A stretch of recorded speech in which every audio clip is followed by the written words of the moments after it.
पुराने जमाने की बात है। एक था राजा और एक था उसका मंत्री। राजा का नाम था हबूचंद और मंत्री का नाम था गबूचंद। एक दिन हबूचंद बोले, सुनो जी गबूचंद, कल हम राज्य में घूमने निकले तो हमारे पैरों में धूल लग गई। हमारे राज्य की धूल की यह मजाल कि वह हमारे पैरों में लगे। तुम लोग कुछ काम नहीं करते, जल्दी इंतजाम करो वरना किसी की खैर नहीं। राजा की बात सुनते ही गबूचंद थर थर कांपने लगा और हाथ जोड़कर बोला, अन्नदाता, धूल आपके चरणों को स्पर्श ना करेगी तो फिर हम लोगों को आपकी चरण धूलि कैसे मिलेगी? राजा बोले, गबूचंद, बात तो तुमने पते की कही, पर हम धूल से परेशान हैं। जैसे भी हो, पहले इस धूल का कुछ इंतजाम करो, नहीं तो तुम्हारी खैर नहीं। राजा की आज्ञा सुनकर मंत्री गबूचंद की आंखों के आगे अंधेरा छा गया। राज्य में जितने भी वैज्ञानिक और पंडित थे, सबको गबूचंद ने बुला भेजा। उनकी सभा हुई। नाक पर चश्मा चढ़ाकर वे सब विचार में डूब गए। धूल को दूर करने का फिर भी उन्हें कोई उपाय नहीं सूझा।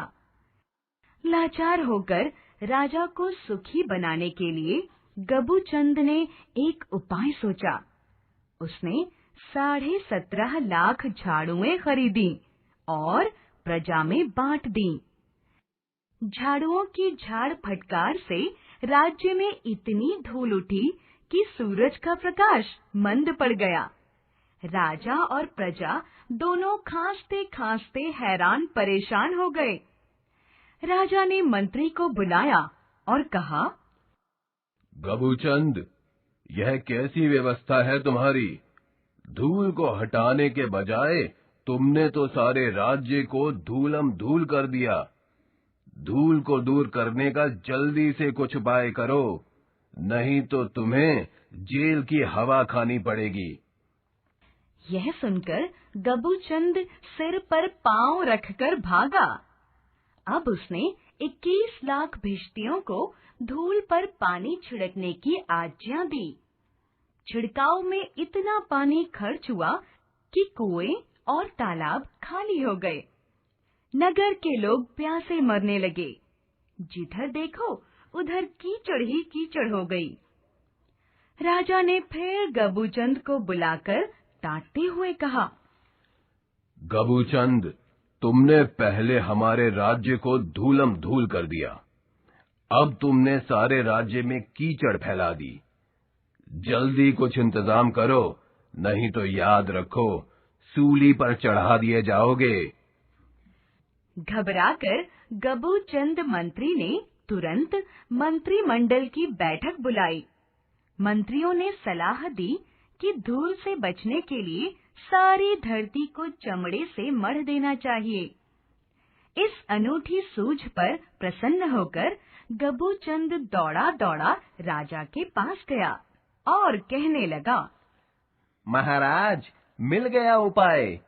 इस धूल भरी धरती को चमड़े से मढ़वाकर आप सदा के लिए निश्चिंत और प्रसिद्ध हो जाइए। राजा को यह उपाय पसंद आया। उसने आज्ञा दी, राज्य के होशियार चर्मकारों को तुरंत हमारे सामने पेश किया जाए। राजा के सिपाही 10 दिशाओं में दौड़े।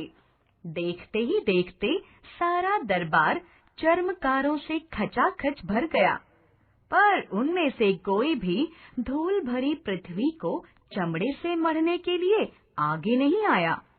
उन्होंने कहा, महाराज, ना तो हमारे पास इतना चमड़ा है, ना इतनी शक्ति। यह सुनकर राजा हबूचंद बहुत दुखी और निराश हुए। मंत्री गबूचंद के मुंह पर मारे डर के हवाइयां उड़ने लगीं। ठीक उसी समय एक बूढ़ा चर्मकार धीरे धीरे दरबार में आया और मुस्कुराते हुए बोला, महाराज, आज्ञा हो तो एक युक्ति बताऊं। राजा ने डांट कर कहा, जिस सवाल के सामने देश के सारे वैज्ञानिकों, पंडितों और राजमंत्रियों ने घुटने टेक दिए, उसका भला तुम क्या हल बता सकते हो? चतुर चर्मकार ने अपनी झोली से थोड़ा सा मुलायम चमड़ा निकाला और उसे काट छांट कर सिल दिया। फिर उसे राजा के दोनों पैरों पर मढ़ दिया।